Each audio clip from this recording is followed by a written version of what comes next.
पन्हाळा तालुक्यातील पश्चिम भागातील अनेक गावांमध्ये सध्या भटक्या कुत्र्यांच्या झुंडीनं अक्षरशः थैमान घातलंय। त्यामुळे नागरिकांना जीव मुठीत धरून वावरण्याची वेळ आली आहे। दिवसा आणि रात्रीच्या वेळी 15 ते 20 कुत्र्यांच्या टोळीमुळे नागरिकांना रस्त्यावरून फिरणं किंवा एकट्यानं प्रवास करणं धोकादायक बनलंय। कुत्र्यांच्या उपद्रवामुळे परिसरात भीतीचं वातावरण पसरलंय।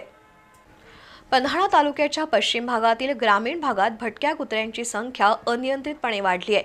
ही कुत्री रस्त्यावरून जाणाऱ्या दुचाकीस्वारांच्या मागे लागतात, पादचाऱ्यांवर धावून जातात, लहान मुलं आणि वृद्धांना लक्ष्य करतात। कुत्र्यानं चावा घेतल्यानं नागरिक जखमी झाल्याच्या अनेक घटना घडल्या आहेत।